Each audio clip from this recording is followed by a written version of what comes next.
Meenakshi ji, I'll begin the talk by asking you that your book, Flight of Deities, had a chapter, a brief, informative chapter uh, titled Hallowed Land of Krishna, which talked about Mathura, Braj, Vrindavan, and the history of invasions and reclamation of temples in the three sites. So, when did you plan to write this present book? Did you come across a lot of evidence, historical facts during uh, when you were writing A Flight of Deities, or is it something that you planned later? That's a very interesting and important question. You see, for the last so many years, I have been engaged in a study of iconoclasm in the Indian subcontinent. And during the course of my study, I became familiar with the brutality of the attacks on Indian sacred sites. So, Flight of Deities that you mentioned, it's a survey of important sites that were desecrated in the entire Indian subcontinent. The amount of sites that were desecrated could not be included in one volume. You'd require a multi-volume study to do justice to each site that was desecrated. So I just chose sample important sites in as many regions of India as I could. I began with Multan, where the first desecration of the Sun Temple took place, and I went all the way to Kerala, the Guruvayur Temple. So, Flight of Deities, as you said, had one chapter on this area, which is associated with Krishna, Brajbhumi, Vrindavan, Mathura. That was just a chapter, but I realized that there is a lot of material and it requires a separate study. And fortunately, sometime later, I came across the records in the British judicial courts from 1815 till 1947, which discuss the claims and the counterclaims of both the parties. You know, in Ayodhya also, documentary evidence in the form of judicial records in the Faizabad district court, they strengthened the case for the temple a lot because they showed how the temple party was going on appealing to the British courts and they were never giving up that site. So similarly, I came across, and you know, these documents that I have produced, I don't think they have been published in any work so far. So it was a real eye-opener for me. It was the same story as in Ayodhya, that from 1815, the Eidgah party is denying the presence, trying to throw out the Hindus from the Katra Keshav Dev. They are resisting. And the extent to which the Eidgah party, they never won a single case in the British judicial system. They lost each and every case because the British judges, they said that all the evidence is pointing to Hindu presence at Katra Keshav Dev. But you know what was surprising about this evidence? If you read that chapter, it is a very, very detailed account of the Hindu perseverance and determination to stay there. But what I found very amazing was the attempt by the Eidgah party to forge documents. You know, in Ayodhya also they did it, and here also they do it. So, for example, they tell the British judges that this site was never known as Katra Keshav Dev. It was always Katra Eidgah. So the British judges, they said, please produce some document to substantiate this claim. And the Eidgah party could not produce any document to say that it was ever referred to as Katra Eidgah. Then they said that this Krishna Chabutra is actually the Tehkhana is actually the Krishna Chabutra is actually Tehkhana. Again, the judges asked, please produce the evidence. They could not produce evidence. So, sum and substance of it is that chapter in my book. I think it's a very, very major contribution because it brings to light documents which have not been produced for the people to see and to study. They have never been produced before, and they show that the British, they were not interested in helping or hindering any party. They were just going by the facts of the case, but the documents that were produced before them. And if you look at the judges, the judgments, you will see how carefully the judges went through the documents, the evidence, and with what deliberation they gave their judgment. So it is this, when I came across these documents, I was convinced that Mathura deserved a separate study. So that is the reason why I wrote a separate book on Ayodhya, though, as you said, I have briefly discussed this in my earlier book, Flight of Deities. One important aspect of this new book, Vasudeva, Krishna and Mathura, is that you have established the historicity of Bhagwan Krishna.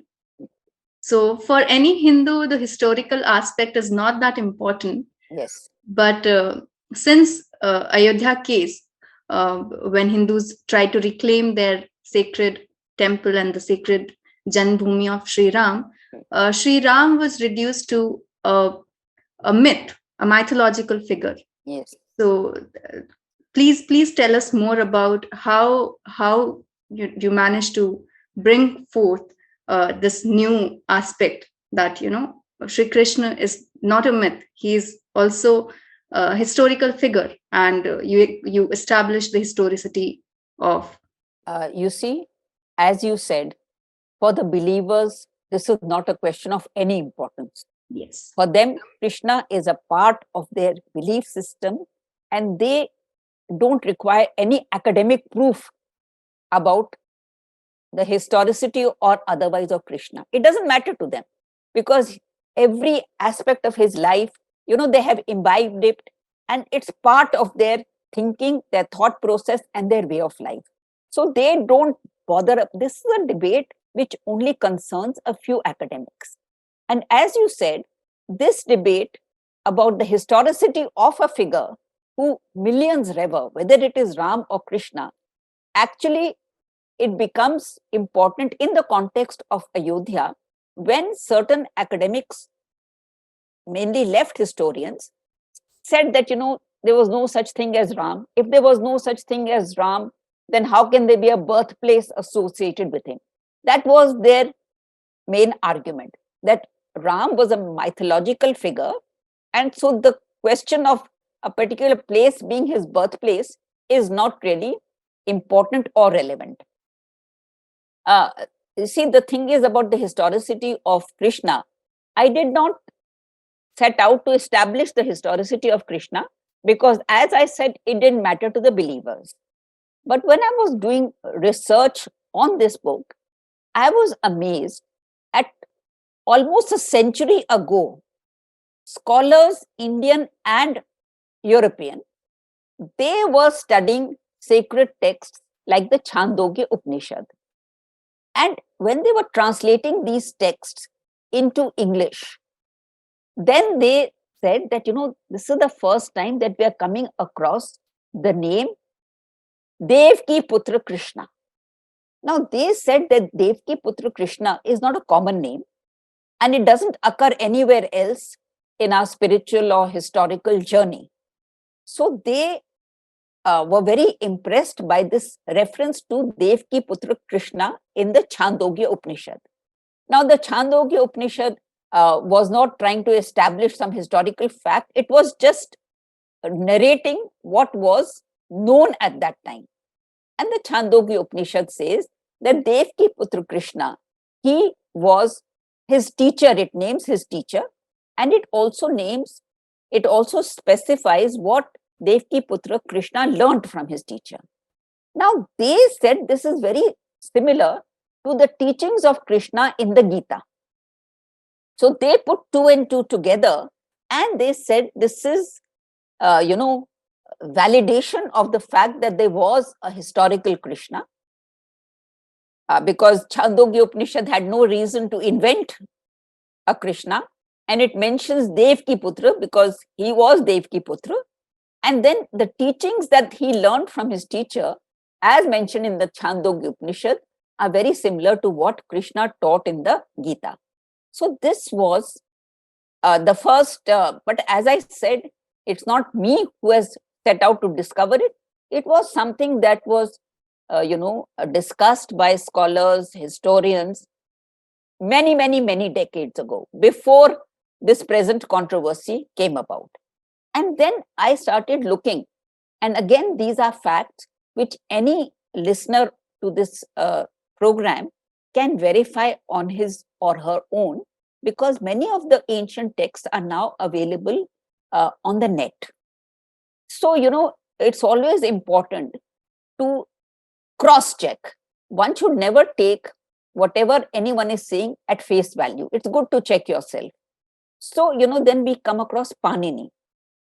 And, Panini was writing rules of grammar. And what a scholar called Vasudeva Sharan Agarwal, he wrote a very detailed book about half a century ago called India as Known to Panini. Now, Vasudeva Sharan Agarwal says that Panini's book, Ashtadhyayi, is one of the rare old texts which has never been tampered with. That means, like, if you look at the Ramayana and the Mahabharata, so many editions have taken place in those texts over the course of centuries. Valmiki, 2 chapters were added at the end. The first and the last were added later on. The Mahabharata has gone on increasing in size from what it was, Jaya, Bharat, Mahabharat. But he says that Panini's book has had no addition. What Panini wrote is what has come down to us. So that means Panini's book, according to him, has the same value as an inscription. If you come across an inscription, nobody is changing that inscription. What the inscription is, we get it in that way. So he said that Panini's book has great value because it is one of the rare books that has come down to us the way Panini wrote it. And what does Panini say in this? Panini, as I said, wrote rules of grammar.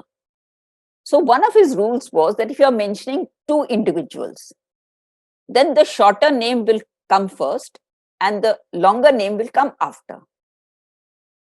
But Panini says there is one exception to my rule, and that is when you're talking about Arjun and Vasudeva. Normally, Arjun should come first because it's the shorter name, and Vasudeva should come later. But my rule does not apply in the case of Vasudeva and Arjun. And why does it not apply? He says because Vasudeva is the worshipful one, which means that Panini, who's in the 6th, 7th century before Common Era, is talking about Vasudeva Krishna being worshipped in his time. Chandogya Upanishad, with its 7th, 8th, 9th century BC, it talks about Devki Putra Krishna. Panini mentions Vasudeva Krishna as the worshipful one. So these people never realized that their studies are going to be used, are going to be helpful to students of history thousands of years later. They wrote what they saw, And one more, if I want to, can I add one more literary evidence?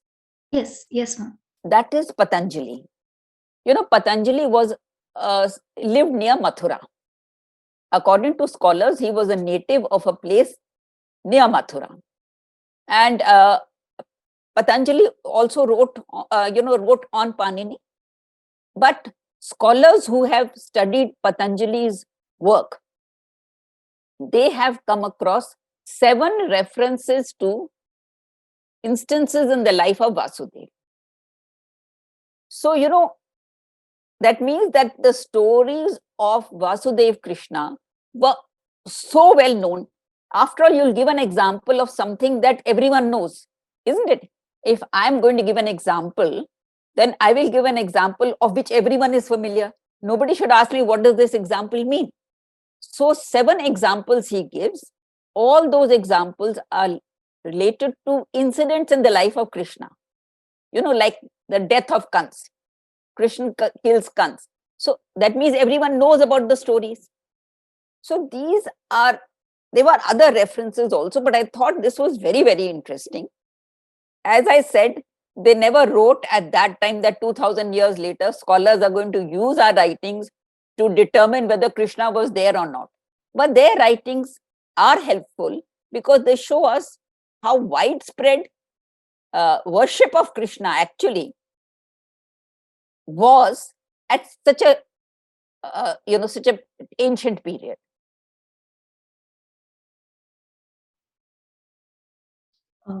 Thank you, ma'am. For a believer, the next undoubtful fact is that Sri Krishna was born in Mathura. Yes. But your book, it provides historical evidence to present that connection between Vasudeva, Krishna, and Mathura. It would be delightful to know what all evidence we find to know that historical connection. The first evidence that I would like to mention for your viewers is that, we are all familiar with Krishna Leela. At the time we hear of, near the time of Janmashtami, we hear these things, people dress up and, all that kind of thing. Palki wo haath khalate hain, banate hain. So actually, there is evidence that in Mathura, 2000 years ago, plays were being enacted on the life of Krishna. So 2000 साल पहले मथुरा में कृष्ण के जीवन के संबंध में नाटक तैयार किए जाते थे. And it is, one thing we should remember is that, India has been invaded and attacked so many times, especially Mathura. Mathura, beginning with Mahmud Ghaznavi, the first attack, and the last attack is 1757 of Ahmad Shah Abdali. In between bhi attacks hue hain. So it is by chance that some evidence has survived. No evidence, most of the evidence has been destroyed. And the little bit of evidence that has survived is not complete. It is in parts. So this evidence of plays being staged in Mathura, there is an inscription that has survived. And that inscription is not complete, but it refers to a family of professional actors. And it says they enact scenes from the life of Vasudeva and his elder brother Sankarshan. So imagine if this inscription had not survived, we would not know that plays were being staged in Mathura 2000 years ago. Isn't it? So the point that I'm making is that whatever evidence we have is just by good fortune, and no evidence that we have is complete. So, that Krishna's father was the Mukhya of this area. And what is the evidence that we have? It's very, very interesting.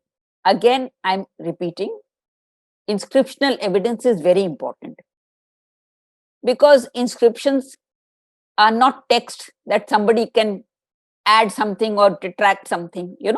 Inscriptions are very, very foolproof evidence. So the first inscription, I've told you the first inscription is about plays being staged on the life of Krishna. So one inscription that has survived. Now, the first inscription of course, the literary evidence talks about his father being the Mukhya over here of the Vrishni clan, etc., etc., etc. But the first epigraphic evidence that we have, apart from these plays, is what is called the Vasu door jam.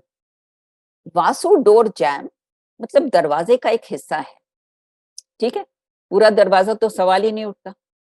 और inscription ये Vasu door jam का भी थोड़ा सा ही बचा है, but ये Vasu door jam, क्योंकि आपने कहा था हिंदी में भी बात करनी है क्योंकि आपके व्यूअर्स हैं, तो वासु डोर जैम 8.5 फुट लंबा है।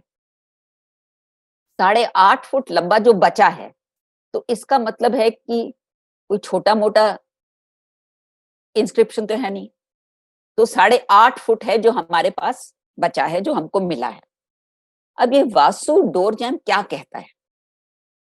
वासु डोर जैम कहता है, और ये भी कंप्लीट नहीं है, डैमेज्ड है, लेकिन जितना हिस्सा बचा है उसको भारत के प्रसिद्ध एपिग्राफिस्ट हिस्टोरियंस अर्ली 20th सेंचुरी में, that means more than 100 years अगो, उन्होंने इस इंस्क्रिप्शन इसको डिस्कवर किया और इसको पढ़ा, क्योंकि इंस्क्रिप्शन पढ़ना भी आसान बात नहीं है, क्योंकि बहुत अक्षर मिसिंग होते हैं। You know, you have to be a trained epigraphist to read the inscription. तो आरपी चांदा बहुत इंपॉर्टेंट हिस्टोरियन एपिग्राफिस्ट थे, उन्होंने इस इंस्क्रिप्शन का पहली बार ट्रांसलेशन किया। उनकी जो पुस्तकें हैं, जो भी इंटरेस्टेड है भारत के इतिहास को समझने के लिए, प्राचीन इतिहास को इंस्क्रिप्शंस के द्वारा, उनको आरपी चांदा की कुछ पुस्तकें जरूर पढ़नी चाहिए। एक नया दृष्टि मिलती है हम सबको। तो ये इंस्क्रिप्शन कहता है, किसने ये इंस्क्रिप्शन लिखा? जिसने ये इंस्क्रिप्शन लिखा, हिज नेम इज वासु। तो वो कहता है that I Vasu, I am creating this structure. और वो क्या स्ट्रक्चर है वो बताता है कि बीच में क्वाड्रेंगल है, इस तरफ तो ये है, इस तरफ ये है, तोरण है, जैसे आर्च होती है तोरण है। तो ये बताता है, जैसे मैंने कहा कि पूरा इंस्क्रिप्शन नहीं है, लेकिन कुछ बिल्डिंग्स का वो विवरण करता है। But the most important thing is that this Vasu, he says, I'm erecting this structure at the Mahasthan of Vasudeva.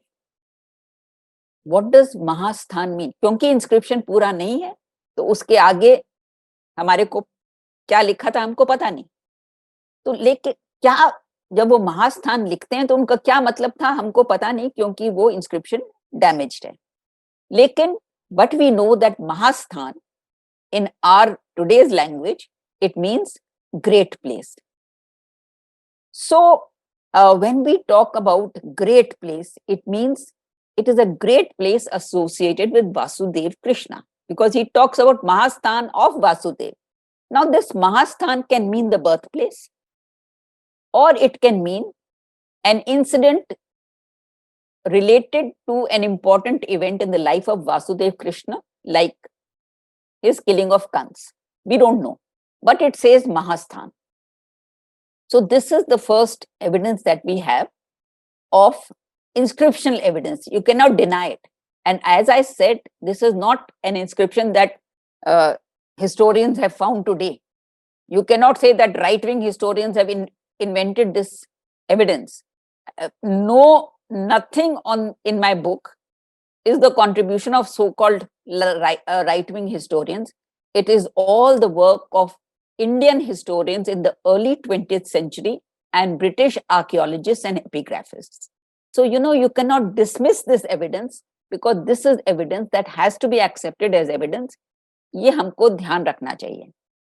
ये जो सारा सबूत है, जो कोर्ट केसेस हैं, ब्रिटिश कोर्ट केसेस हैं, जो इंस्क्रिप्शंस हैं वो ब्रिटिश कॉलोनियल टाइम में डिस्कवर हुए थे, जो टेक्स्ट हैं छांदोग्य उपनिषद, ये 100 साल से पहले ट्रांसलेट हो चुके थे। So, if somebody tells you that people are now inventing and manufacturing evidence, that is totally incorrect. Uske baad, I'll just quickly go through the other evidence. So we have this, then we have another inscription soon after. ये जो कटरा, ये जो Vasu inscription है, it is 1st century common era. तो इसका मतलब है 2000 साल पहले का है ये, ठीक है। उसके बाद जो नेक्स्ट इंस्क्रिप्शन है वो भी उसी लगभग उसी समय का है। इट इज द मोरा वेल इंस्क्रिप्शन। तो मोरा वेल इंस्क्रिप्शन, जैसे मैंने पहले कहा था, वो भी खंडित है, but it says that we are creating this stone structure. Now it says that we are creating this stone structure for the 5 Vrishni heroes. We know that Krishna belonged to the Vrishni family, and the 5 heroes are Krishna himself, his elder brothers Sankarshan, Aniruddha, Pradyumna, and Sambha. So these are 5 close relatives of Krishna's family. It says we are erecting this for the 5 Vrishni heroes. तो ये देखिए कितना सबूत हमको मिल रहा है. एक तो इंस्क्रिप्शन मिला कि प्लेज हो रहे हैं, उसके बाद वासु डोरजाम इंस्क्रिप्शन, फिर Morabel inscription. And last point I want to make, उसके अलावा भी बहुत सारे इंस्क्रिप्शन हैं, like and I cannot get into all that here, but 1911 में अलेक्जेंडर कनिंघम ने उस साइट के आसपास खुदाई की, and in the course of that excavations he found 2 male torsos और थोड़े दिनों के बाद एक फीमेल टॉर्सो. तो जो प्रसिद्ध इतिहासकार हैं, आर्कियोलॉजिस्ट हैं, उनका कहना है the first torso is likely of Vasudeva Krishna, the second is likely of his brother Sankarshan, and the female is their sister. So this kind of evidence we do not get at Ayodhya, because the evidence at Ayodhya is of a different nature. But imagine here, we have got 3 important inscriptions: the inscription on plays, the Vasudeva door inscription, the Moravel inscription, and after that we have many other inscriptions which I cannot get into. And the last important inscription we have is of the Gupta monarch Chandragupta, and he says, I am the Param Bhagavat, I am a devotee of Bhagavat, that is of Krishna. So there is a lot of evidence which is very different from the evidence that we have at Ayodhya. According to me, it is much richer, much more convincing.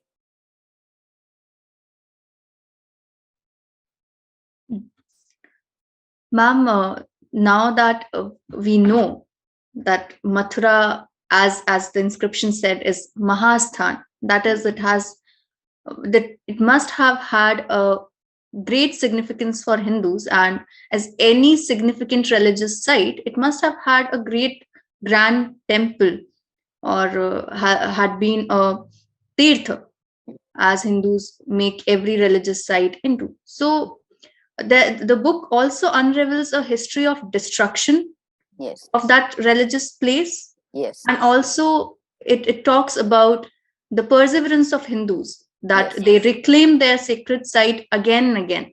Yes. So again, yes. Very, very pertinent and relevant question. So first thing that we have established in the course of our conversation is the antiquity of Krishna worship at Mathura. And I've given you certain inscriptions, but many more are there in my book. And as I said, no inscription is complete, and many of the inscriptions and evidence is completely destroyed. All right. Now you talk about the invasions. Those invasions strengthen your case that the Hindus go on reclaiming that site, and we can imagine how much destruction has taken place. So if there was no destruction, imagine what a history of Mathura would have been there for us to see. So the first destruction takes place in the time of Mahmud Ghaznavi, and his destruction is recorded by his court historian Utbi. कुछ लोगों का कहना है कि ये मन घड़ंत बातें हैं, लेकिन मध्यकाल का सबसे बड़ी विशेषता ये है कि उस समय के इतिहासकार ये खुद रिकॉर्ड करते हैं. तो उन इतिहासकारों के जो लेख हैं उनमें हमने कोई एडिशन नहीं किया, कोई निकाला नहीं. और ये इतिहासकारों के लेख, Elliot and Dowson is the most easily available. इनके टाइम, ये अंग्रेजों के टाइम ये ट्रांसलेट हो चुके हैं. तो महमूद गजनवी के हिस्टोरियन उतबी वो उनके साथ आते हैं और वो बताते हैं कि मथुरा में क्या शानदार मंदिर थे, और वो उन मंदिरों का विवरण करते हैं. Utbi describes in total detail the intricacies of the architecture, the carvings, and they're all spellbound because they've not seen anything like this before. So that description of Mathura at the time of Mahmud Ghaznavi's invasion, eyewitness account by Uthvi, all the details of the temples. And he also describes the destruction of that place by Mahmud Ghaznavi. Now, you said perseverance of Hindus. All right. Now, after this Mahmud Ghaznavi's total destruction of Mathura, there was total chaos over there. But within 100 years of Mahmud Ghaznavi's invasion, a small lord of that area, Jhajja, he rebuilds that temple. Now, we do not know anything about Jhajja because nothing has survived. He is not mentioned in any text or anything. But this one inscription has survived, also partly damaged, and in which Jhajja says, I've rebuilt the temple. So this is the first rebuilding. Imagine at that time, there was no great political power that he had. It's not that he was very rich or whatever, but and destruction had taken place 100 years ago. But that memory of that destruction was so vivid that he felt he has to rebuild that temple. You can imagine. And again, as I said, if it was not for this partial inscription, we would not know anything about this person. After that, there is reference to temple being destroyed by Kutubuddin Aibak, and there's also reference to Sikandar Lodhi destroying it. These accounts are written again by historians in Persian, Farishta and Abdullah. They are written later, but they record Sikandar Lodhi went there, what he did, etc., etc. Now, there is a foreign account. A Portuguese Jesuit missionary, Father Mansura, he comes to India and he stays in the court of Akbar for some time, and he goes to Mathura, and his account has also been translated well before our period in the early 20th century. And he says that I went to Mathura and there is nothing over there. All the temples have been destroyed except one temple. And then we have the reign of Jahangir. It is very interesting. Jahangir, at the end of Akbar's reign, was in revolt against his father because some of Akbar's nobles, like Man Singh, said you should not make Jahangir your successor, make his son, make your grandson the successor. So Jahangir had revolted, and he came to know that Akbar has called Abul Fazl from the Deccan to come to his court. Jahangir comes to know about it, and he tells Bir Singh Bundela that he is going to pass through Orcha. Send me his head and I will make you king of Orcha when I become the Mughal emperor. So, and this is also duly recorded by Jahangir in his autobiography, Tuzuke-Jahangiri. The beauty of the medieval period is that there is such copious literary evidence also. And the people who provide that evidence are people of such, stature, and you cannot doubt. So Jahangir himself is writing that I told Bir Singh to execute Abul Fazl and send his head. And then he says that when he sent his head, then I made him the king of Orcha. So Bir Singh Bundela is the person who creates that temple, builds that temple, which Aurangzeb destroyed. And that temple was visited by foreign travelers like Bernier and Tavernier. Tavernier was a jeweler and Bernier was a physician. Both came to India and they wrote about their experiences in India, and their works were also translated in the period before independence. I'm making this point again and again because critics will say that you're manufacturing the evidence. I'm again and again repeating it for your audience that this evidence has been in the public realm for half a century and more, in some cases over a century, and present day historians have not contributed to this. This evidence is there, it is for us to find it.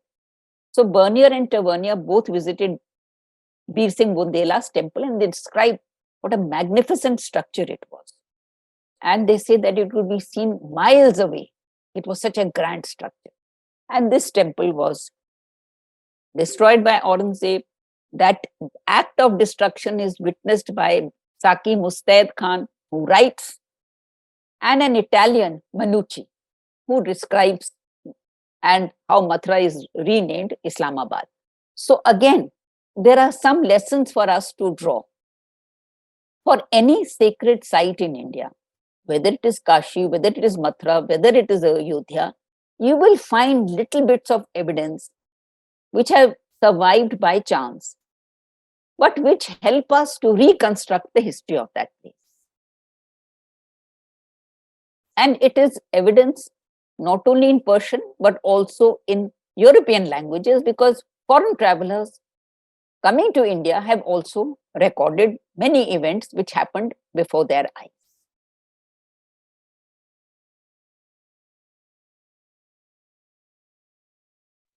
Okay. When was the last invasion, Islamic invasion? Yes. I'm glad you asked me. I Yes. just forgot. So in 1750, we thought that Mahmud Ghaznavi, the era starts with Mahmud Ghaznavi's destruction, but it ends with an equally horrendous invasion in 1757 of Ahmad Shah Abdali. That invasion was so horrendous. The amount of people who were slaughtered, yogis, children, priests. And again, there was a camp follower of Ahmad Shah Abdali. He wrote an account in Persian. That account in Persian has survived, and it was translated in 1901 by a British ICS officer, William Irwin. And that person writes that Ahmad Shah Abdali, he ordered that 5 rupees per head he will give to his soldiers. Per head means every head of the person that they execute at Mathura, Vrindavan and all. And it's a terrible account it's a very vivid account, it's a very accurate account, how soldiers, they brought, how many heads they brought, because 5 rupees was a lot of money in that time. And how many heads they brought, and how, whole villages, they were just devastated, and you could just see bodies, headless bodies all around the place. So this is the era, begins with the destruction of Mahmud Ghaznavi, and it ends with the destruction of Ahmad Shah Abdali. I don't know which was worse.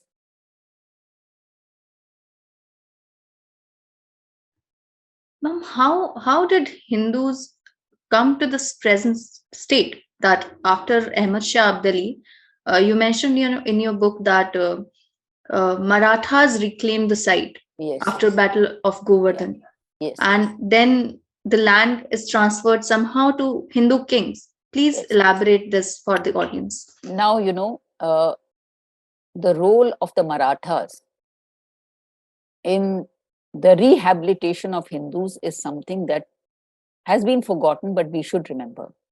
Because the Marathas wanted to reclaim the sacred sites of North India, Ayodhya, Banaras, Mathura. And many of these sites were under the control of the Nawab of Awadh. And they even sent representatives offering the Nawab of Awadh huge sums of money, like 50 lakhs, to give these sites, etc., etc. So, and Banaras that we see today is actually the gift of the Marathas. It was rebuilt in the 18th century by so many Marathas, queens, rulers, etc. Now, coming to Mathura, in the Battle of Govardhan in 1770,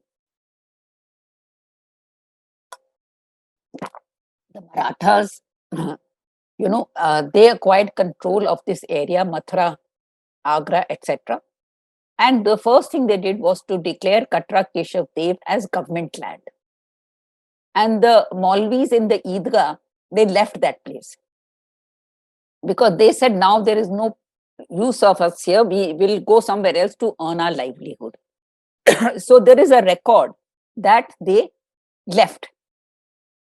And after that, it is not, the British did not sell it to a Raja. Raja Patnimal was a banker from Banaras. So in 1815, this entire 13.3 acres was sold to Raja Patnimal. Now, please remember one or two things. One is that when we talk of Katra Keshav Dev, we talk of the entire 13.3 acres. In the entire British records, there is no reference to any part of Katra Keshav Dev being divided or sold. So Katra Keshav Dev is sold by the East India Company to Raja Patnimal of Banaras, who's a banker, not a king. All right. Subsequently, after Raja Patnimal, his heirs are duly registered as owners of Katra Keshav Dev in the British Revenue and Judicial records. So this is the position over there. But at some point, the Maulvis who were at the Eidgah, who had left when the Marathas occupied Mathura, they had left, as I said. But at some point, the Eidgah people, they come back and they question the sale of Katra Keshav Dev to Raja Patnimal. And, the records of the British have to be studied with great care. Because from 1815 till 1947, a succession of British judges hears the case, because the Maulvis at the Eidgah go on filing cases, and the Mandir party, Katra Keshav Dev, those people go on responding. So the documents which I produced in my book, I think for the first time, they are an eye-opener. Eye-opener for a couple of reasons. First, with what care the British judges looked at the documents that were produced before them, and how careful they were in giving their judgments. You see, no judge gave a small judgment.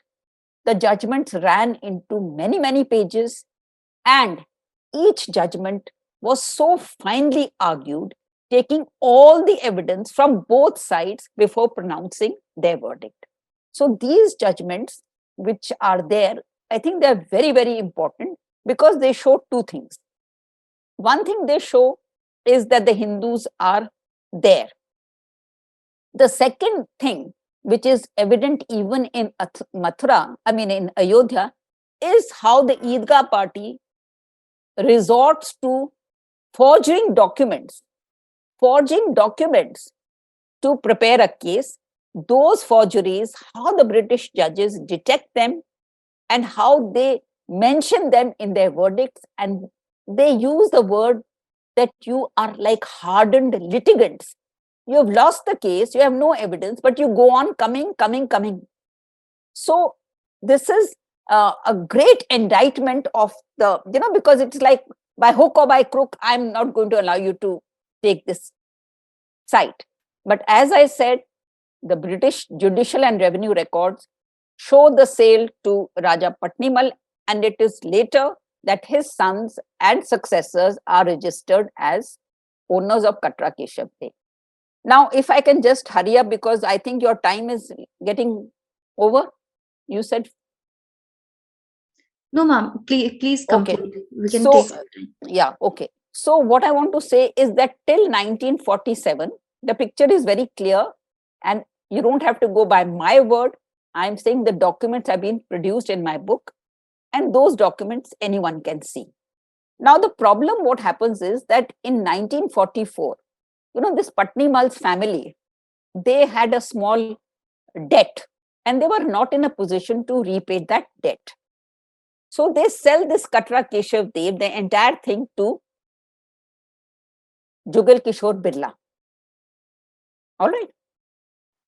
And Jugal, they said that you repay this loan, and we don't want anything more, just repay that loan. So that loan is repaid. It's a modest loan of, I think, 13,000 or some such thing. But they were not able to repay that loan, and they say that, you repay it, and he repays. And in 1951, he creates a trust, Sri Krishna Janambhoomi Trust. And that trust has only one objective, and that is to create a Krishna temple at Mathura. Now, till this time of the creation of the trust, all the documents are available, which I've quoted in my book. There is no debate at all. I've quoted the inscriptional evidence, I've quoted the textual evidence, I've quoted the Persian accounts, and I've quoted the most important, the British judicial verdict.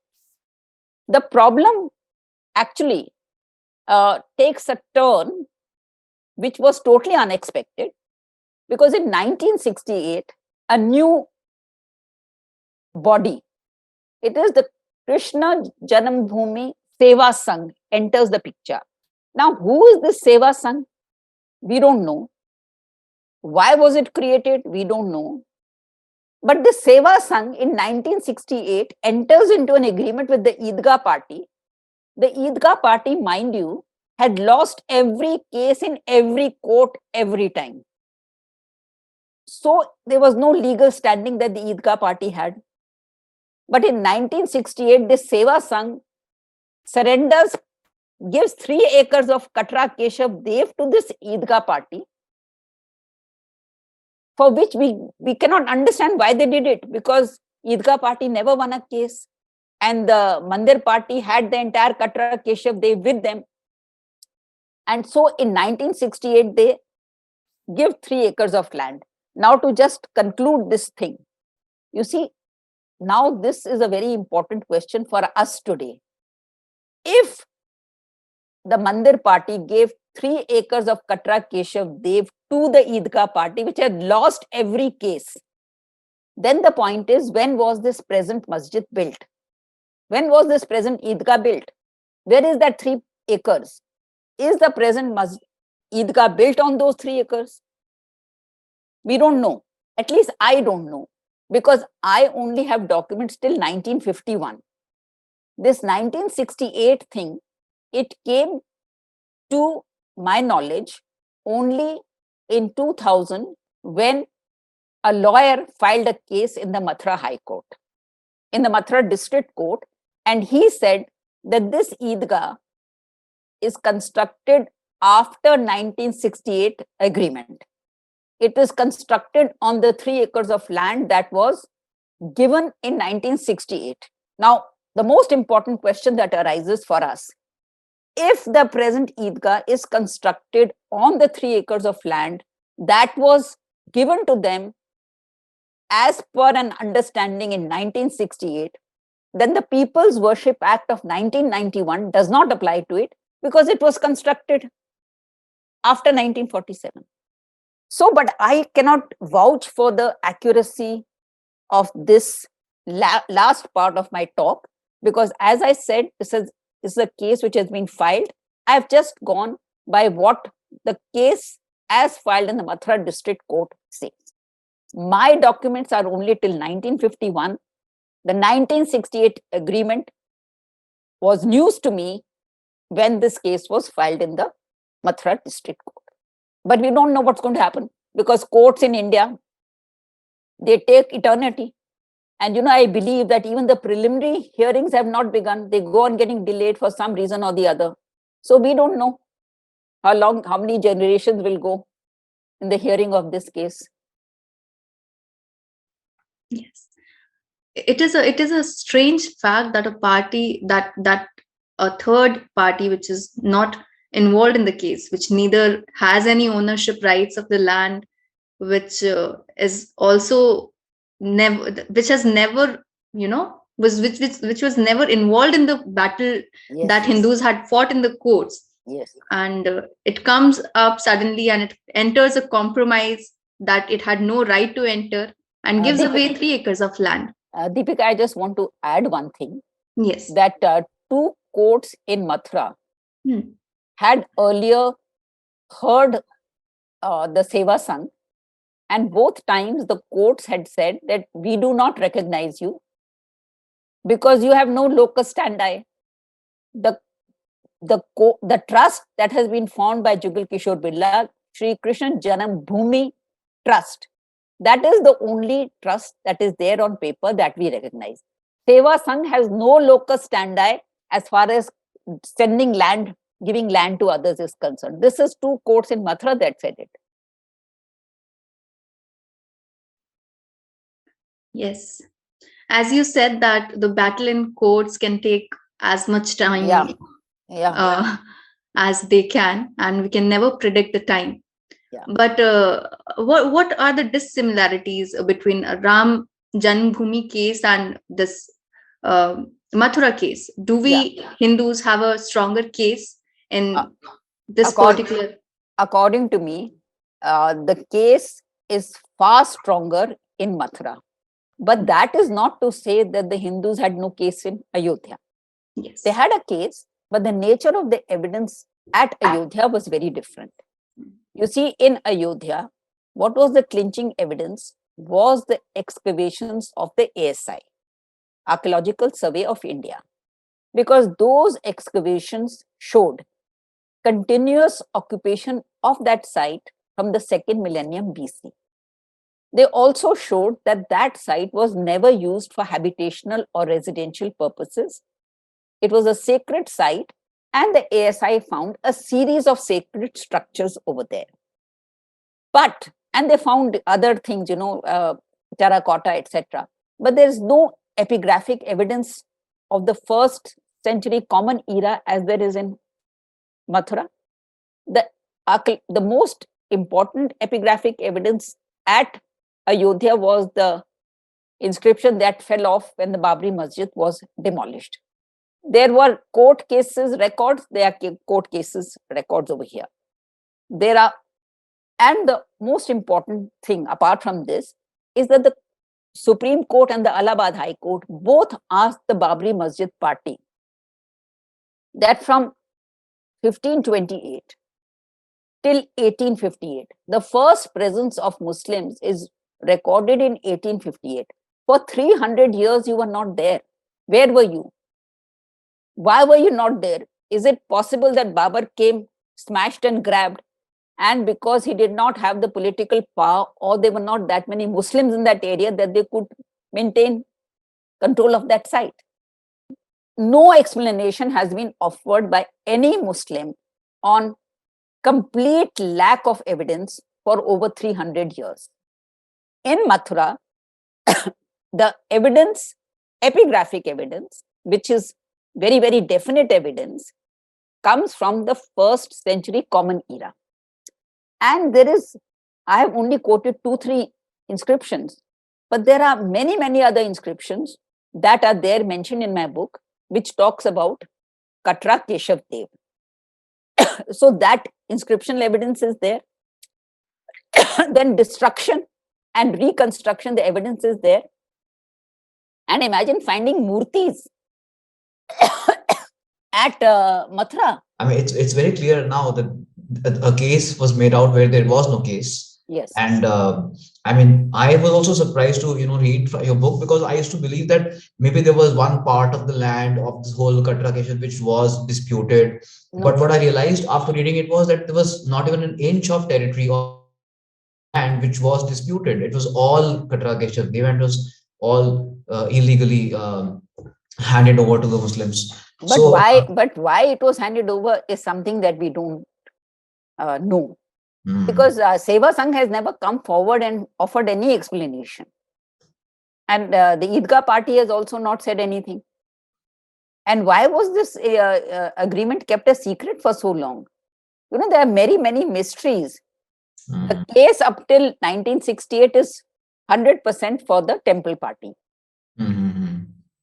Because all those documents in the British court, in the Mathura district court, they are there. And I have quoted only some of them. I'm sure that if the court, Mathura district court, begins the hearings, so much more evidence will come from the Mathura district court. Right. Yeah. But it's a mystery why this happened in 1968. Now, there is some speculation. I cannot vouch for the veracity of this speculation. They say that the government at the center had become a minority government and it needed the support of other political parties. And one trade-off was that you gave us part of Katra Keshav Dev. Okay. But as I say, I cannot vouch for the veracity of this, but it is a fact that the government at the center had become a minority government and it was looking for outside support. So whether it got support from the Communist Party and the Muslim League, these are things which have to be, verified. It could be a political Yes. compromise, that for the reason that was done. Because one thing more I want to add, as you said, political. The lawyers who have filed this case have mentioned two prominent Congress leaders, among others. One of them is D.P. Mishra, who was the Chief Minister of Madhya Pradesh, and the other is Congress governor at that time in Bengal or Bihar, I think it was. So they say that these people were involved. But as I said, these are in the realm of speculation. My factual analysis stops at 1951. This 1968 thing is something on which I cannot pronounce any statement. I've just gone by what the lawyers have said in the Mathura district court and the speculation that the Congress minority government at the center was instrumental in this kind of trade-off so that it could survive in power in Delhi. And this was part of the arrangement. But I cannot vouch for it.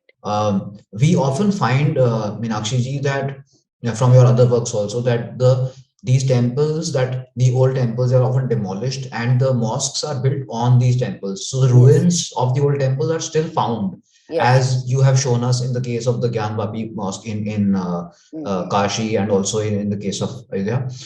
In the case of Mathura also, we find the same thing, as you have shown us, that after Aurangzeb destroyed it, you could still find the ruins of the old structure. And so could you please elaborate more on this part? Actually, we don't have to go by what I feel. We have to go by two accounts by professionals which cannot be challenged. The first is by F.S. Grouse, who wrote Mathura, a district gazetteer. And the second is the surveys by Alexander Cunningham. Alexander Cunningham was the Director General of the Archaeological Survey of India, and he visited Mathura many times. And his reports are accessible, they're available online, and have quoted extensively from his reports.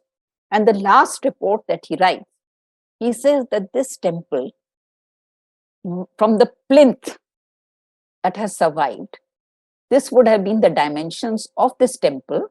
He gives the figure, and he says it would have been one of the largest in India. And he, mentions that, Indian pilgrims to places, they have this habit of writing over there, I visited this place at such a, even today you'll write, Sonu and Monu visited Khajuraho or something, they'll inscribe on the walls. So there also, he found inscriptions of pilgrims who had visited that temple. Those writings of theirs, they had been cut and used as pavements. So he could make out that, they are saying Keshav Rai temple, Keshav Rai ke temple mein, Keshav Rai ke temple mein, and they give the thing. So those inscriptions, they have been cut and used as pavements. In any case, Cunningham says, now this is very important in the context of the question that Deepika also asked. Alexander Cunningham in his last report says that, first of all, he says that the temple would have been one of the largest in India. And he says that the masjid is now in a totally dilapidated structure. It's in ruins, and actually excavation should be done there. So this is the last eyewitness account that we have of a professional who is the Director General of ASI. So he says that masjid in a dilapidated structure, and he virtually says that we should remove it and have excavations at that site. Now, the present masjid is by no means in a dilapidated condition. So this again raises the question when actually it was built. So, that is. And unlike Ayodhya, where there was a proper ASI excavation, Yes. there was no such thing done in Mathura. So this is Yeah. also something which is very tragic, because Yes. Cunningham himself is recommending, he's the Director General of ASI, Yeah. yet there is it's not taken up. Yeah, and I have mentioned his reports in my book, and Hmm. he's very categorical that it's a dilapidated structure. There's nothing left of it virtually. Ma'am, as we know, Mathura was not only important for Hindus, but also important place for Buddhists and Jains, Yes, as we yes. get evidence from the site of Kankali Tila. So don't you feel it belongs to our cultural identity, and not only for one community, but also for diverse communities across Indian cultural consciousness? Mathura School of Art is only limited to the academic field, but also important for laymen, and through your book, it's coming out. Very, very important question. As she says that Mathura School of Art, I'll just deal with that first. This image worship, or let me say image making, the making of murtis began in Mathura almost simultaneously with the what we call Hindus today, Buddhists and Jains. And it is very likely that the same artisans who made murtis for Buddhists also made murtis for Jains and Hindus, because they were colonies. And these three traditions, they shared the same sacred symbols, swastik, etc., etc. So the murti tradition of murti making, image making, began in Mathura in these three faiths almost at the same time, and the craftsmen and artisans were common to all. This is very valid point. Now she made the very valid point that Mathura belongs to Buddhists, Jains, etc. Mathura is very important for Buddhists and for Jains. What I want to emphasize is that when we talk about Mathura, Mathura is a big place. When we're talking about Krishna, we're talking about Katra Keshav Dev. That's a small place in Mathura. So at Katra Keshav Dev, we've only found evidence of Krishna. It doesn't mean that the whole of Mathura was occupied by Krishna. Of course, other faiths existed, as very well brought out by your questioner, Jains and Buddhists. But again, when we should not make this mistake, as we are excluding. I'm not excluding. I'm talking about only one particular site in Mathura, that is Katra Keshav Dev. Mathura is a huge place. There were other. It was not. It's like saying that we are talking about Delhi. So Delhi includes only Qutub complex. There is so much else in Delhi. So please remember always that when we are talking about Mathura and Krishna, we are only talking about Katra Keshav Dev. We are not talking about the entire Mathura at all. I have heard a lot of your interviews, and one important aspect that even your books, different books, bring out is that they dismantle this popular myth that Hindus never fought back to reclaim their sites. Yes, that is a real myth, and the first site of the Hindus that was desecrated was Multan, the Sun Temple at Multan. And that is again recorded by Al-Baruni and other historians of that period. Now, what is interesting is that sometime later, we hear, because Hyun Sang also visited that Sun Temple at Multan, and we have a very vivid account. But after the destruction of the temple and the murti, later travelers who reached that region, including from Morocco and also later from Europe, they say that the Hindus had resumed worship, but the image they now worship is a wooden image. So, that sun temple, that image was destroyed, it was a golden image. Then they realized that, a wooden image, they can carry it away quickly whenever there's an attack. So, that story is repeated so often. And I'll just give you one or two examples from the South, because we have not talked about the South at all. And, the first attack was on the Sri Ranganath temple by Malik Kafur. So when the first attack took place, the inhabitants had never experienced such a thing. They never realized that such a thing could happen. So they were caught unawares. But when the second attack took place, they were better prepared. So what did they do? They, the main murti, that is the Sthapit murti, they constructed quickly a wall in front of it. So the invaders would think there is nothing behind that wall. So, they created a wall, and the murti, that is the processional murti, which they take out in raths and all that, they ran away with that image. And, there are eyewitness accounts which tell us where they went running with the murti, because they were afraid that the Sultanate armies were pursuing them. And when they finally reached Kerala, imagine, and when they reached Kerala, they were so shocked to find the priests of so many temples who had come with their murtis, all looking for, refuge.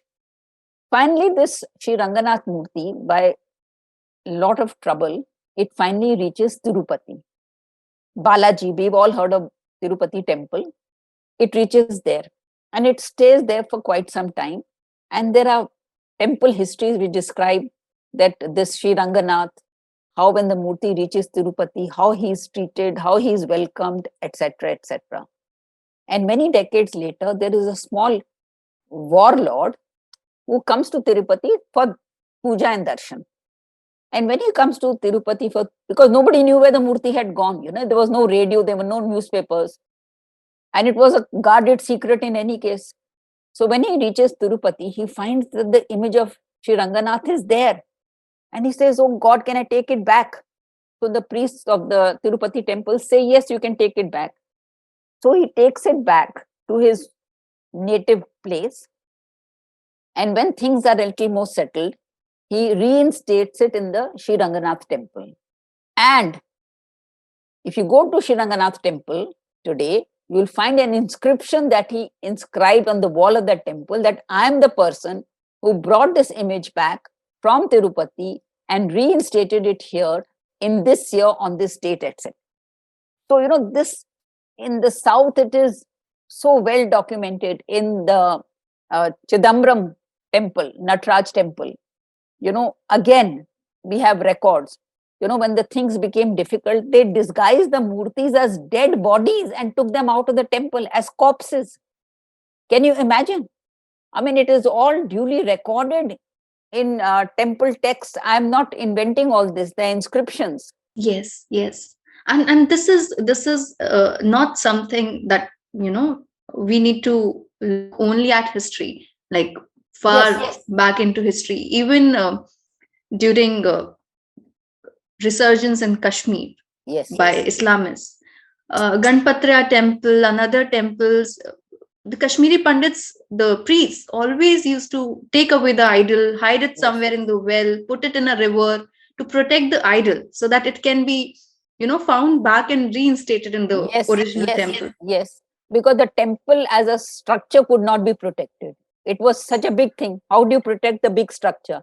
But the murti, that was the most important thing in that temple, they could try to do it. It is a story that is repeated in every corner of India.